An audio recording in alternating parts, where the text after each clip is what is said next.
Well,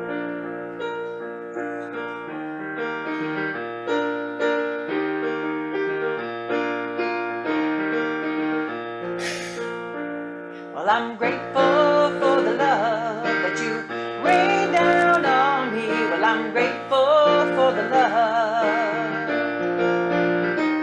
Yes, I'm grateful for the love that you rain down on me. Well, I'm grateful for the love, for the love. Well, I'm grateful for the joy that you rain down on me. Well, I'm grateful for the joy. Well, I'm grateful for the joy that you rain down on me. Well, I'm grateful for the joy. Well, I'm grateful for the blessings that you rain down on me. Well, I'm grateful for the blessings.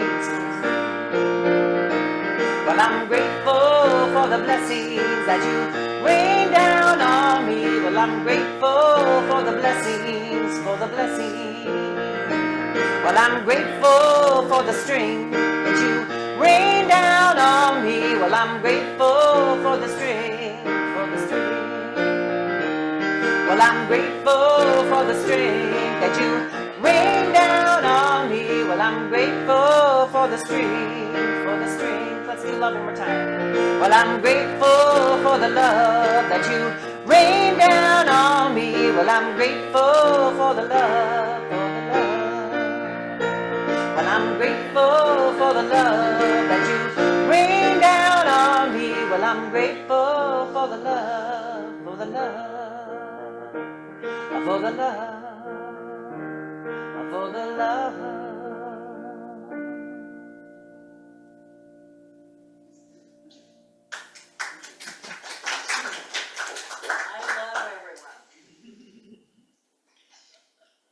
And I think it's fun that you wrote that song about raining down on us, and we live in a rainy climate. That song's actually by Erin McGon, Oh, who's at Unity, Seattle Unities. okay. So that's her Well, ditty. so yeah, rain And is that's probably why she wrote that.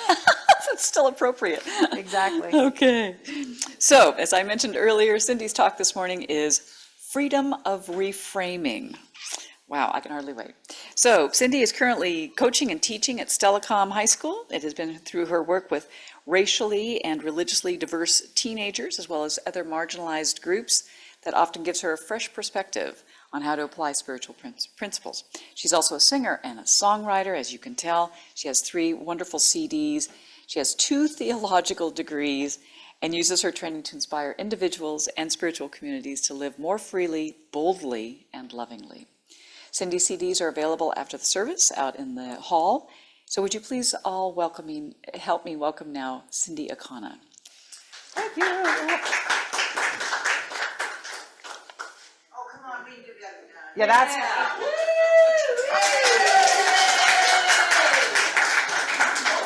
I was almost going to head home.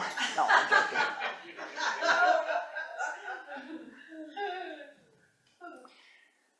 Jasmine's here today, so she's going to rest until her part. She stayed up late last night, so. Turn this a little bit. The ship.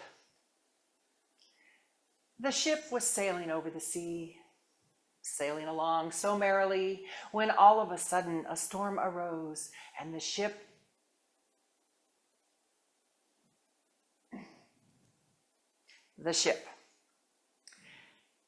was sailing over the sea, sailing along so merrily, when all of a sudden a storm arose, and the ship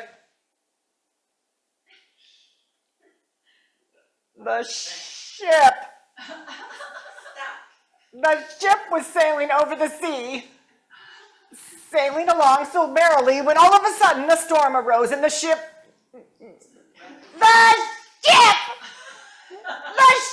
was sailing over the sea, sailing along so merrily, when all of a sudden the storm arose, and the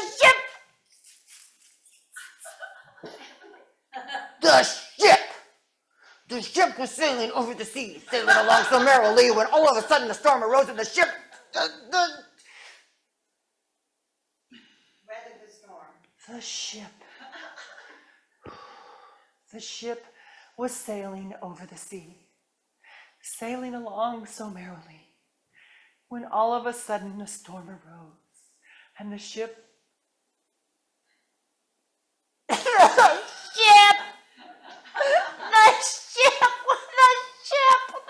was sailing over the sea and sailing along so how could it even be merrily when all of a sudden a storm arose and the ship sank.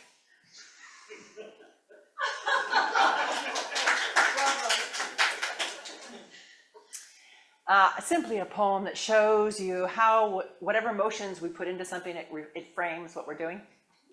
So, whether I'm angry or confident, confused, emotional, stern, whiny, or Zen-like, it brings us into a different context of how we're looking at something. When we talk about reframing, let me talk about framing first, because framing, we often use our emotions to frame the way we see things. So for example, if I get a compliment or somebody tells me I did a great job, I accomplished something of success, I feel good about myself and I start to think, I'm awesome. But are I not awesome even if I didn't do those things? Yes. And we also use our stories to frame the way we see situations. So we look back at certain things that have happened over and over again. Childhood patterns, behaviors, things that have happened, our biases, all those things. I think it's just bias, our bias. So I have a friend who was telling me how she didn't feel like she didn't belong where she was living in her current situation. And then she went on to explain, it's kind of been my way my whole life. Like when I was in college and I was living with my roommates, and then there was a point where I didn't feel like I belonged there anymore. And then I went on and I was living later with somebody that, my friends doing something else, and it was great for a while, and then all of a sudden I didn't feel like I belonged. And so now here I am in this house and I just don't belong. Does she not belong, or is she creating that story over and over again? That she's framing that and then she's continuing to live it out. I love the stories that my parents made up about me. We all have those, right? They took the characters from Charlie Brown cartoons and they gave each of us kids a role.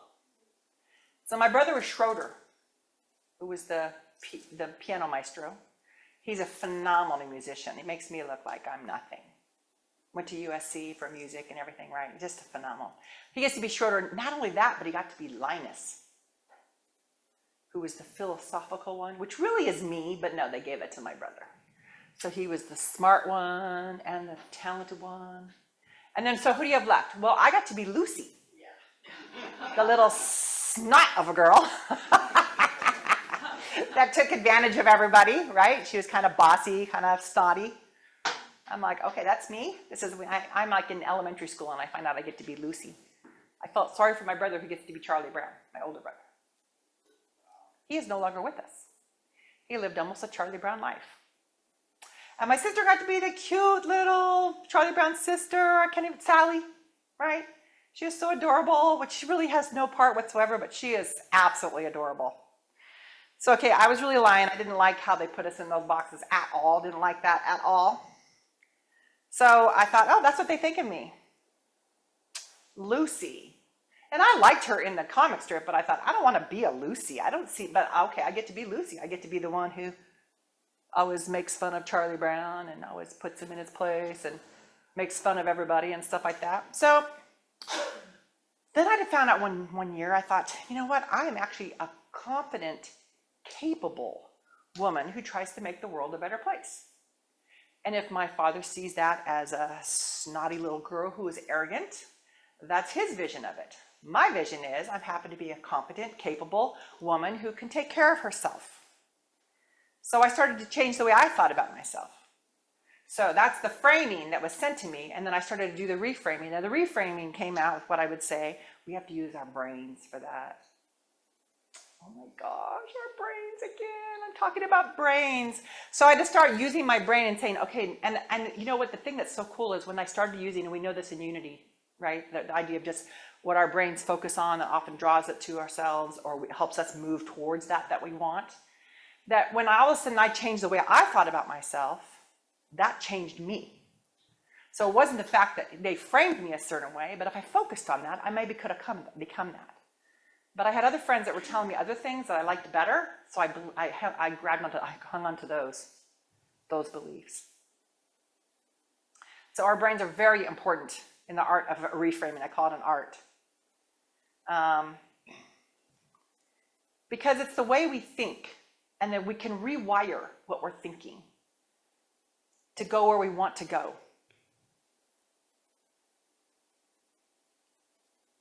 And that's sometimes where we don't stop and take that time because it is hard work. Like you mentioned that I'm actually teaching at the middle school right now, and that it is over, which is great. I'm now on summer vacation, fantastic. But it's interesting that I was teaching science, we'll be doing some stuff, and then I'll ask the question, so what do you think? And that's exactly what it's like. Because all of a sudden you go, what do you think about that?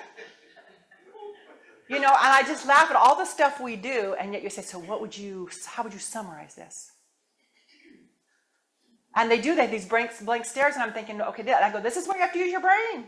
This is where you actually have to use your brain, and they're not really trained to use their brains. And like that is, to me, I mean, that's part of our schooling is like, why do I go to school? Because you need to learn how to train your brain. You need to enlarge it. You need to get those dendrites working, and that is so important because if you're like this when you're 27, it's not pretty. When you're 65, it's really not pretty. So you want to start developing your brain. So that is really, really something I think so many people balk against. When you're having conversations with people and you start to actually have to think about stuff, it's really hard. We want to take what we've already heard someone say. We don't have to think about it. Oh, I read this here. The news said this. We don't actually have to think about what we think about that, how we want to frame that. And especially the more controversial it is, or where there's multiple ways of looking at something, it's easier to go like, yeah, I just take it all in. I do that, but then at some point I got to say, okay, now what do I got to make out of this? My son, he is working over at Columbia. And I don't know if you know about the riots that were happening over at Columbia University in New York over the whole Israel and Gaza stuff and things like that. And so it was interesting. I was talking with him once, and he was telling me, because he's on staff, right? So, but he's 30, so he can identify with these 21, and then, so I was asking him what he thought, and he was coming from the student perspective. And he said, and so that was really cool. So the next time I talked to him, I'm like, okay, I started talking about the student perspective. But then he started giving me the faculty perspective. And I went, aha, I love this because you looked at it from both. And you're trying to see it from both. And now we're having a conversation about it. What do you do with that? What do you do with this? What do you do with that? And so then that's, to me, that's the interesting conversation. So I love that. Jesus was a master of reframing. How many times does he say, you've heard it said, and then he goes and says something else. And what he's doing is reframing. And in the scriptures and from the history of back then, there was this idea that with whatever rules and stuff were in the Old Testament, the Jewish people kind of they take the rules and they say, okay, we're not supposed to walk this far on the Sabbath, we're not supposed to do this and this and this. And so instead of that, they say, okay, we can only walk 1 mile on the Sabbath. And they would set up this parameter around the law so that they go, if they follow all these rules, they know they will never break the law. And so that's how they did that. So they just made this big fence around it, and they go, okay, just follow all these rules. But then Jesus so many times came in and said, well, you think the Sabbath was, meant for this, but I say it's meant for that. And he changes the teachings up on them. I'm not reading that one, I'm not going there. But he does say, you have heard it said, love your neighbor and hate your enemy. But I tell you, love your enemies and pray for those who persecute you, that you may be children of our Father in heaven. For he causes the sun to rise on the evil and the good. Oh my gosh, how many times we go, oh, God be with us. Especially when we're playing football. God is with the Seahawks. He is not for San Francisco. But you know what? God is for both. I just read right here, rise in the evil, and who knows who's the evil and who's the good, right? But the point is, it's not a preference thing. God's like, I think I love the red dress. We're going to bless her today. The orange, not so much salmon color. No, that's not how it goes. By the way, that looks very nice on you today. So you will be blessed for that. Then he gives some rationale. Oh, and so the good. And he sends rain on the righteous and the unrighteous, right? So both get rain. Not like, okay, we get rain over here because we're good. But if you love those who love you, what reward will you get? Do not even the tax collectors do that? So in other words, why would you, you're going like, okay, well, I love these people. I love my son. I love my neighbors. Okay, what about the person over there that, well, I don't really, well, the neighbor down the way, everyone does that. Everyone can love the people that love them.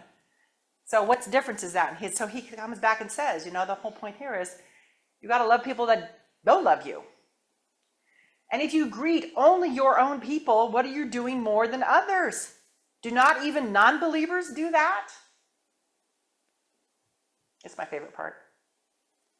Be perfect, therefore, as your heavenly Father is perfect. You know what? If I summarize this, I could say loving your enemies is the perfectly good thing to do.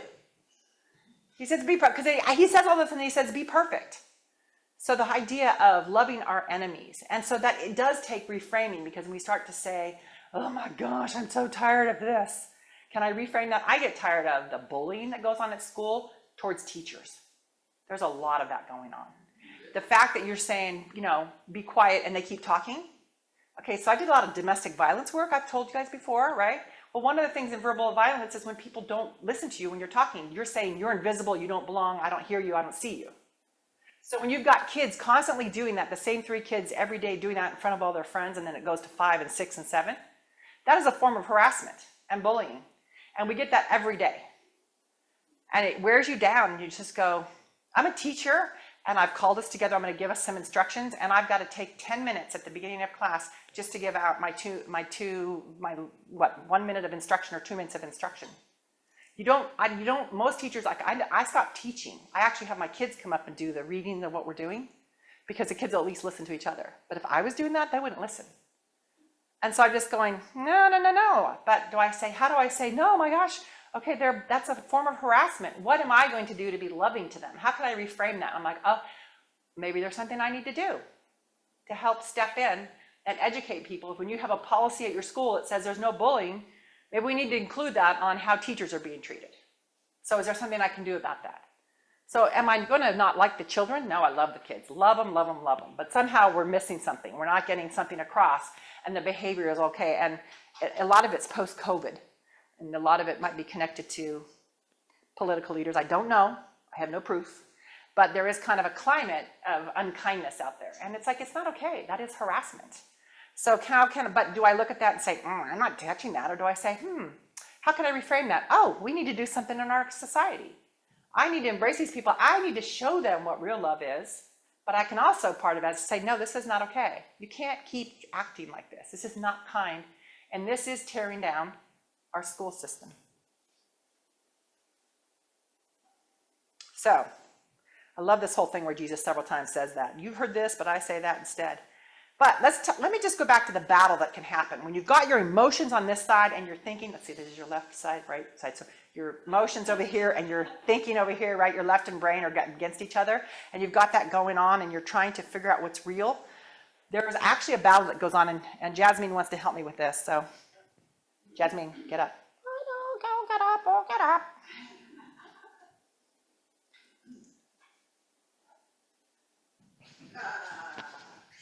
How come you're so tired? Hi! I gotta fix my mouth. Let me fix your mouth. How come you're so tired? Well, I was up late last night. Oh, okay. Yeah, I was dancing my brains out. I put them back in this morning. Great. Okay. So you were going to do something for us. I am going to do something for you this morning. Great.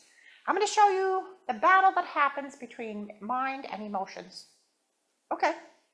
What's the topic going to be? My boyfriend broke up with me. Oh, yeah, it's so sad. I'm such a loser.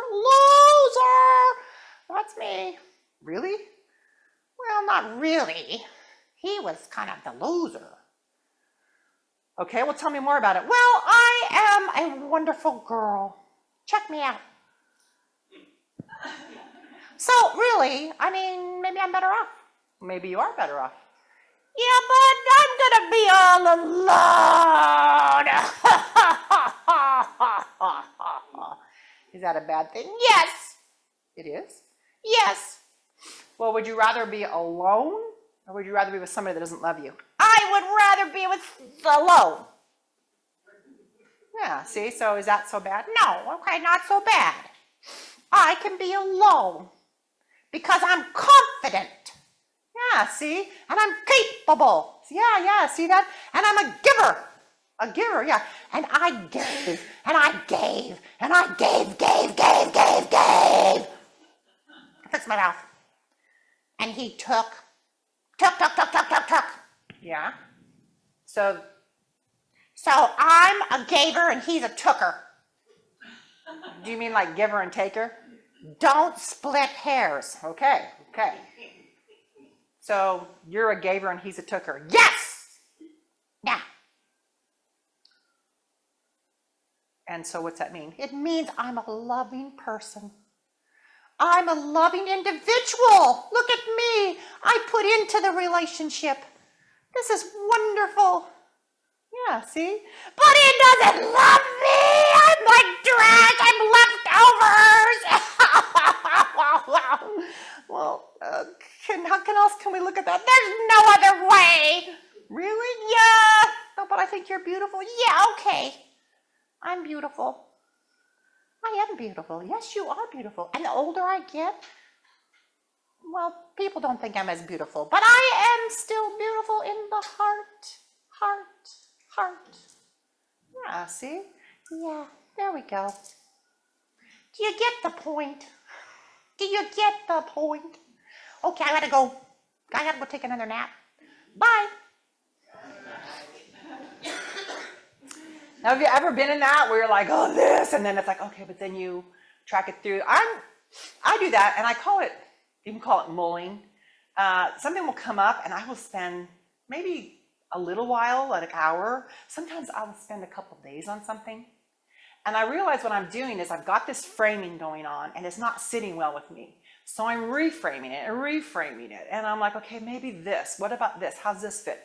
And what I'm looking for is that framing that empowers me to move forward and do something positive. That empowers me to love myself, accept myself, and continue on with confidence and love. And I don't always know what that looks like. And sometimes I do have to call and talk to friends and say, here's what's going on. And they talk with me, and all of a sudden they're able to give me a piece that I didn't have before that I could reframe what I'm looking at. So maybe you have 3 sides of the frame, and you get to put the 4th one on. So I love that. We are, how many people out here live alone? Okay, nothing wrong with, I do that now. So I'm back single and living alone.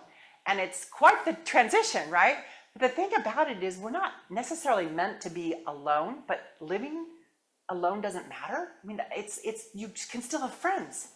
You still have your church community. You still pick out the world that you want, whatever job or volunteer work or whatever it is that you're spending your time doing. So that becomes really crucial for you. Those parts become crucial to you because, and even more so, it's probably going to be higher quality than hanging out with a partner that didn't work for you. And so in society, maybe there's some kinds of framing that go on about, oh, something's wrong. No, you have to think, no, nothing is wrong with me. I've decided to set my boundaries. I've decided to say no to this. Or maybe I had someone pass away and I'm living with that. And, there's all sorts of reasons why we're out, but let's get rid of the framing that keeps saying something's wrong with us or that it's too hard to be alone or whatever it is. And put that away and say, no, you know what? This gives me a chance to be somebody new, to create a new kind of life that I've never had before, or to be this with myself. So that's the reframing that can go on within ourselves. So let that battle be. I've had stuff where I know, like for a couple of years, following my divorce, where my husband came out as a gay man, there was several years I had to figure out all these dynamics that came with that and my worth, that came out. And was I to, you know, my ex-husband and I were great friends, great partners. So it was just that, how do I deal with what move on? I just love my best friend. How do I move on? And, you know, whatever was with that, what's family look like without each other? And it was very, very tough a couple years there, but I had to work at reframing till I could finally say, oh, this is who I am. I love this part of me. I love who I am. I love what I'm doing. I'm moving forward. And that's okay. That's all part of the journey, right? So the reframing isn't something where you go like, okay, I just got to look at it like this. I feel this way, and now I just got to look at it like that. Sometimes it can be that. Like my song Shift Happens, where you can shift something quickly by changing the way you think. But sometimes it's a big wrestling of going where you want to go. And I don't have any particular answers except to say, keep wrestling. But look at the end result. Are you feeling empowered? Are you feeling loved? Are you feeling accepted? Are you feeling wonderful and awesome? Those are the things that you want to keep reframing so that you have that, because that's the freedom that you're looking for. When you can say, I am here and I am free to be me. That's the reframing that I want. And again, I want to put it in the context of love. I am free to be me and to be a vessel of love. And that looks different for everybody. But that's the freedom from reframing what you have. It creates an emotional freedom, mental freedom, because we're not locked in to like, it has to be this way. So I've been looking at some patterns in my own life, and I'm like, you know what, I'm gonna change this pattern. This has been here, and I'm doing this instead. Because I could recognize those patterns, I'm not gonna fall into it. I'm gonna say, I'm gonna switch some of this stuff up. Because if we keep doing the same thing, often the same thing keeps happening, and we know that, right? So switch it up. What are you gonna do differently? So I'm making some changes. But the last thing I wanna focus on is the community. Reframing a community. I was attending a church for a while that was probably about 30 people that were there, and they would say their church mission, and it was like, we are a thriving community. And I would look around and I'm like, I don't know what's thriving here. They were wonderful people, but they did not, to me, what I looked at and the word thriving to me did not match. So were they saying that to try to like make themselves thrive, or were they saying that because they wanted people to go, oh, I want to be part of a thriving community? But if you come sit with them, it's like, that's not really who they were. That's not a bad thing, but it wasn't connected. It wasn't framed wrong. What could you do instead when you say, this is what we want to be? Well, what really are you? You know what? They were maybe a community that thrived in helping each other. They were a community that thrived in caring about one another and that community. That's a different story, right? And that's more of what they were. You know, if you want to say, we're a financially thriving community. No, you are not. You can still focus that on want that, but don't call yourself that, because that's really not what you are. So what are you as a community? What is unity in the Olympics? What are you? Are you a thriving community that serves the LGBTQIA+ community? That serves the homeless? That cares for one another? That provides entertainment? You know, what is it that you are? And so that's where you come into like a community reframing. And I know you're going through some transitions, so I don't know what kind of conversations there can be. But if there are conversations, or maybe that's already decided, is there something you already feel like, yeah, this is us? I'm seeing heads yes and this.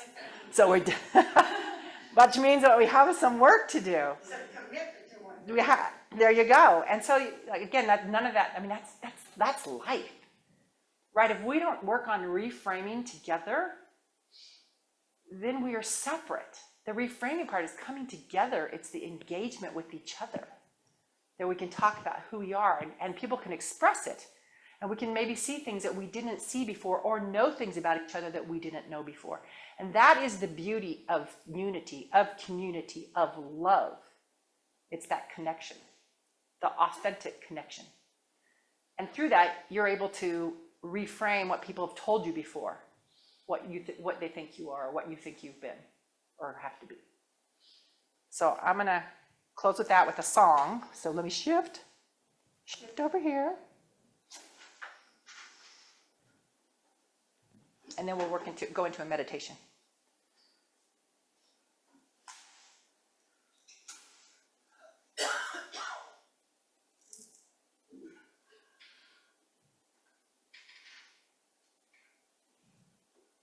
And this song, I'm going to do 2 songs, one now, and then we're going to do meditation, and I'm going to close with one afterward called One, but that one is by Chris Sly. This one is mine called Call It Good.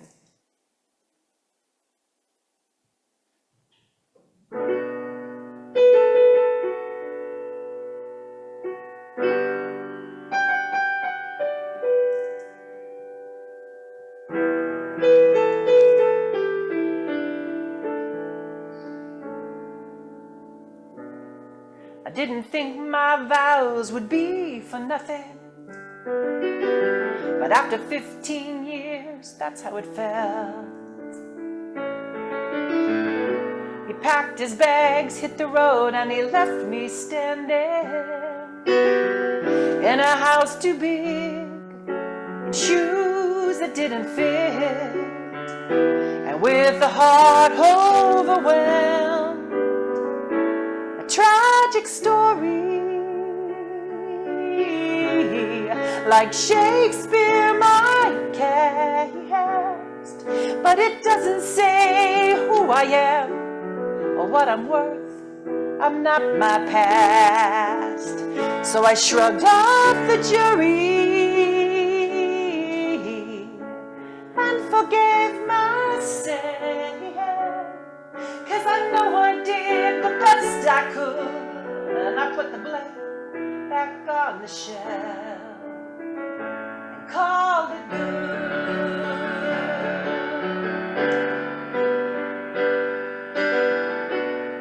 There are those who spend a lifetime remembering everything that ever went wrong. When I was 5, then again at 12 and 17, I was ignored, but who's keeping score? And so the song goes on and on, a tragic story, like Shakespeare might cast, but it doesn't say who you are or what you're worth. You're not your past. Shrug off the jury and forgive yourself. No, you did the best you could and put that blame back on the shelf and call it good. 'Cause like a river, we can move ahead if we jump from our shipwrecks. Broken bones and battered hearts never have to dictate what comes next. A tragic story, like Shakespeare might cast, doesn't say who you are or what you're worth. You're not your past. Shrug off the jury and forgive yourself. No, you did the best you could. Put the blame back on the shelf and call it good. Call it good.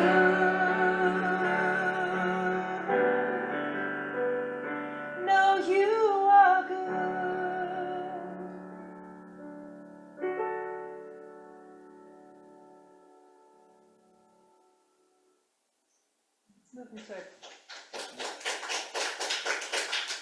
Let's move into a time of meditation. Just get yourself comfortable.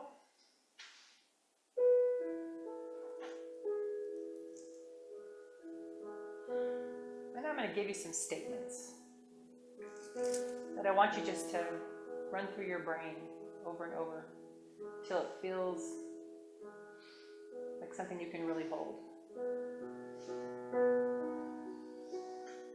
I am awesome. I am awesome.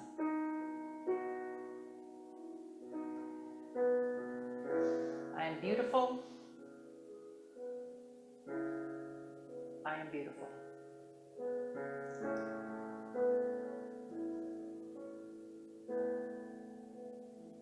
I am treasure. I am a treasure.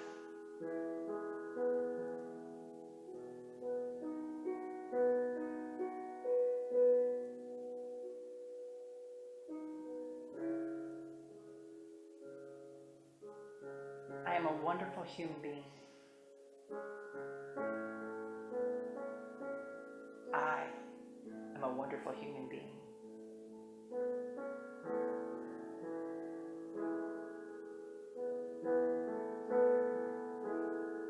I am significant.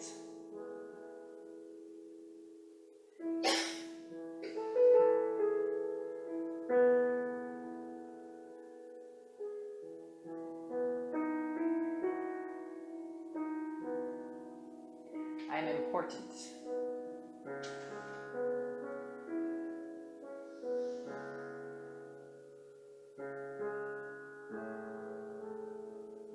I am important.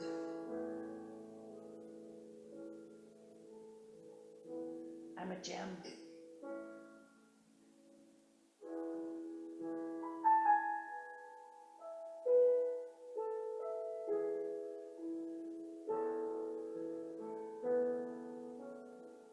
I'm valuable.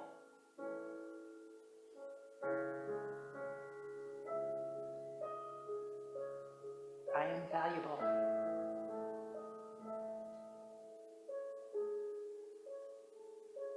I am loved.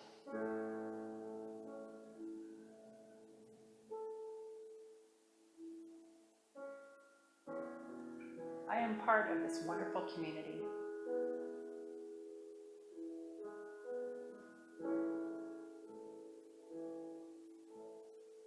I am a wonderful force in this loving community.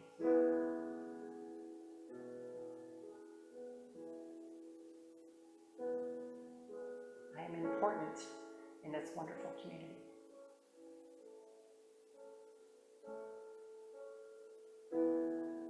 Holding on to our beliefs like a child holds to its mother. It's like we're trying so hard to breathe with our heads underneath the water. We keep trying to find the balance of our love and our convictions, 'cause we know that life in God moves far beyond religion. We know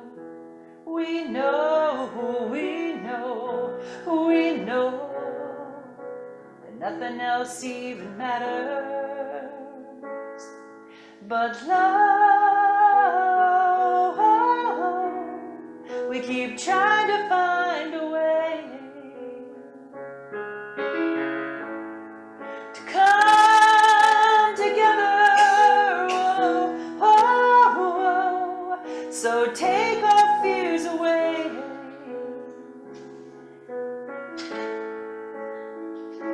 and make us one. And to make us one, make us one. We are the face of life in a world of shadows. Is it love we're living for, or one another's egos? We can let go of pride, embrace the idea of difference, make unity our calling, and move within forgiveness. We know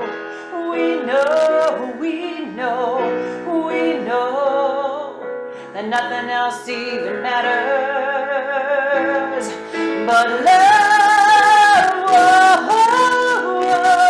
We keep trying to find a way to come together. So take our fears away and make us one. Lord, make us one.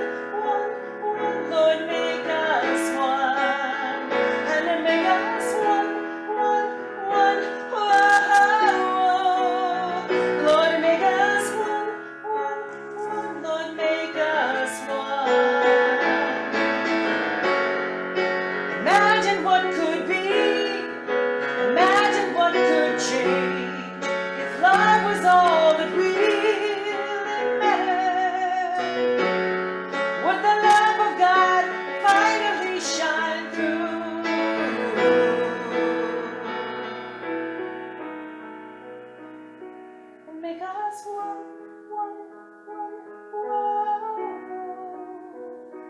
Make us one, one, one. Lord, make us one.